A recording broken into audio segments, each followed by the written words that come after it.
अंदाज़ा है कि जब हम चुनाव के मैदान में जाएंगे तो हमारी चुनौतियां उन लोगों से हैं जो हवाबाज लोग हैं, चालाक लोग हैं, धूर्त लोग हैं।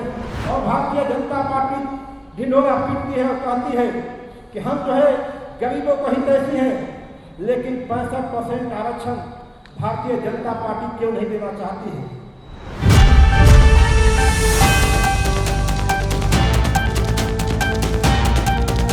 नमस्कार, मैं सुरभि मानसी और आपने देखना शुरू कर दिया एकदम कड़क। तो आरजेडी कार्यालय में हुआ संवाददाता सम्मेलन। इस मौके पर आरजेडी प्रवक्ता एजाज अहमद सहित अन्य वरिष्ठ नेता भी मौजूद थे। इस मौके पर आरजेडी प्रदेश अध्यक्ष राजेश यादव ने संवाददाताओं से वार्ता करते हुए कहा कि इस वर्ष विधानसभा चुनाव है। इस मौके पर अगर प्रतिपक्ष नेता तेजस्वी यादव की सरकार बनती है तो महिलाओं को दे देंगे सशक्तिकरण एवं युवाओं को देंगे प्रोत्साहन आगे बढ़ने का, लाठीचार्ज बंद होगी और साथ साथ नीतीश कुमार की सरकार पर साधा सीधा निशाना।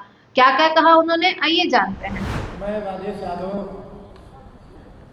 प्रदेश अध्यक्ष युवा राष्ट्रीय जनता दल बिहार। मैं सभी सम्मानित पत्रकार साथियों का इस संवाददाता सम्मेलन में हार्दिक स्वागत और अभिनंदन करता हूँ। साथियों, आज का जो संवाददाता सम्मेलन है,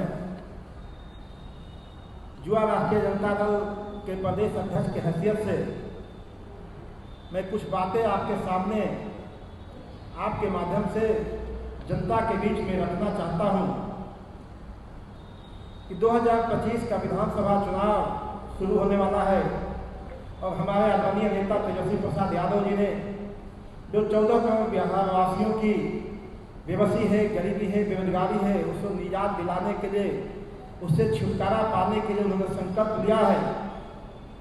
तेजस्वी प्रसाद यादव जी को हाथों को मजबूत करने के लिए युवा राष्ट्रीय जनता दल 2025 के चुनाव के लिए पूरी तरह से तैयार है। युवा राष्ट्रीय जनता दल को अपने चुनौतियों के बारे में भी अंदाजा है कि जब हम चुनाव के मैदान में जाएंगे तो हमारी चुनौतियां उन लोगों से हैं जो हवाबाज लोग हैं, चालाक लोग हैं, धूर्त लोग हैं, जुमलेबाज लोग हैं और इनको ताकत देने के लिए सीबीआई जैसी एजेंसी है, इनकम टैक्स जैसी एजेंसी है, आईटी जैसी एजेंसी है, मीडिया और अन्य जो ब्यूरोक्रेट के साथी हैं, चुनाव आयोग, इन सब के साथ हम लोग को 2025 का चुनाव लड़ना है। लेकिन हमारे साथ बिहार की 14 करोड़ जनता और जनता से जुड़े हुए हमारे मुद्दे हैं, जिनके मुद्दे पर हम जो है इस संघर्ष को, बिहार के 14 करोड़ लोगों को इस अराजकता से निजात दिलाने के लिए इस लड़ाई में जुटे हैं। साथियों, जो हमारे मुद्दे हैं, चूंकि हम जाएंगे, इसलिए युवा राष्ट्रीय जनता दल आने वाले 11 जून से जो हमारे राष्ट्रीय अध्यक्ष सामाजिक न्याय के योद्धा आदरणीय लालू प्रसाद यादव जी का जन्मदिन है, उस दिन से युवा राष्ट्रीय जनता दल संपर्क और संवाद कार्यक्रम चलाएगा।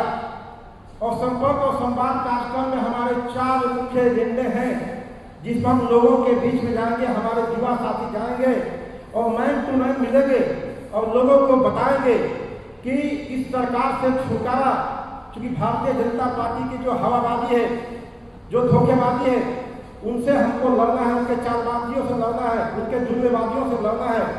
तो हमारे मुद्दे हैं कि 1990 में जब हमारे आदरणीय लालू प्रसाद यादव जी बिहार के मुख्यमंत्री बने, उसके पहले बिहार की क्या स्थिति थी। 1990 में जो बच्चा पैदा हुआ उसको जानकारी नहीं है कि हमारा 1990 से पहले का बिहार क्या है।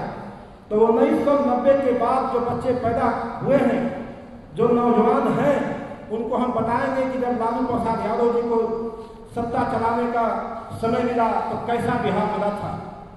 दूसरा जो हमारा मुद्दा है, हमारे नेता तेजस्वी प्रसाद यादव जी 17 महीना में जो महागठबंधन की सरकार में इन्होंने काम करने का काम किया, इसके लोगों के हम लोगों के बीच में जाएंगे।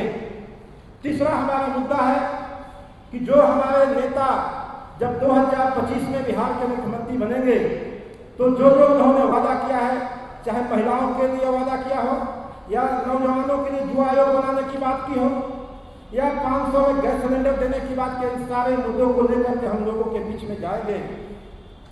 चौथा हमारा मुद्दा है कि नरेंद्र मोदी जी और भारतीय जनता पार्टी ढिंढोरा पीटती है और कहती है कि हम जो है गरीबों को ही तैसी हैं, लेकिन 65% आरक्षण भारतीय जनता पार्टी क्यों नहीं देना चाहती है, इसको जाके हम लोगों के बीच में बताएंगे। साथियों, आप सबको मालूम है अभी कई आयोग का गठन हुआ, लेकिन युवा आयोग का गठन नहीं किया गया। जिस बिहार में 25 वर्ष से कम आयु के 58% लोग हैं, 14 करोड़ में 58% लोग नौजवान हैं, उनके लिए सरकार के पास समय नहीं है। सरकार नौकरियां बांट रही है, बांटे, लेकिन युवाओं को कौन ध्यान देगा। 25 चलिए, जो शिक्षा का हाल है, युवाओं को क्या चाहिए, शिक्षा चाहिए, लेकिन आप देखिए जानिए कि बिहार में 534 प्रखंड हैं, जिसमें 398 प्रखंड में आज भी कोई डिग्री कॉलेज नहीं है। नीतीश कुमार जी और मोदी जी लगातार कहते हैं, लेकिन 2005 में जब इनको सत्ता मिली, उस समय का युवा जो 90 के बाद पैदा हुआ, जिसकी उम्र आज 35-36 साल है, जो 2005 के बाद पैदा हुआ, जिसकी उम्र 21-22 साल है, 20 साल है, वो नौजवान सारे नौजवान बेरोजगार हैं। जाइए, जो गरीबी में, जो गांवों में जो है 83% आबादी युवाओं की बेरोजगार है। गांवों में कौन लोग निवास करते हैं? एक दलित समाज, पिछड़ा समाज, अति पिछड़ा समाज के लोग निवास करते हैं। तो युवा राष्ट्रीय जनता दल साथियों, जब हम जाएंगे और बताएंगे, देखिए बहुत सी बातें हैं कि हम लोग के मुंहों में ठूस दिया जाता है। जब लालू जी की सरकार बनी थी 90 से में, उसके पहले से बिहार में लगातार नरसंहार होने आया है। जैसा कि आपने देखा, आरजेडी प्रदेश अध्यक्ष राजेश यादव का बयान कि नीतीश की सरकार के दौरान महिलाओं पर होती है अभद्र टिप्पणियां एवं उनके सशक्तिकरण एवं कल्याण को लेकर नहीं होते हैं कोई कार्य, एवं युवाओं की मांग होने पर भी उन पर की जाती है लाठीचार्ज, उनकी मांगों को नहीं किया जाता है पूरा। अगर तेजस्वी यादव की सरकार बनती है तो डोमिसाइल को लागू करेंगे, साथ ही साथ युवाओं को प्रोत्साहन देंगे एवं उनकी मांगों को पूरा करेंगे और महिलाओं के सशक्तिकरण को लेकर कार्य करेंगे एवं उनको आर्थिक मजबूती भी प्रदान करेंगे और उन्नतिशील कार्यों का आगाज करेंगे बिहार में। इस साल बिहार में है विधानसभा चुनाव, जिसको लेकर हर राजनीतिक दल बढ़ चढ़कर सियासी माहौल को बढ़ावा दे रहा है एवं चर्चाओं में तेजी आ रही है। एक दूसरे पर राजनीतिक दल तंज कसते हुए निशाना साध रहे एवं अपनी योजनाओं के वादे और दावे कर रहे हैं। महिलाओं के सशक्तिकरण को लेकर भी बात हो रही है एवं युवाओं पर लाठीचार्ज जैसे अत्याचारों पर भी रोक लगाने की बात की जा रही है। इस वर्ष किसकी सरकार बनेगी, ये तो जनता पर निर्भर करता है।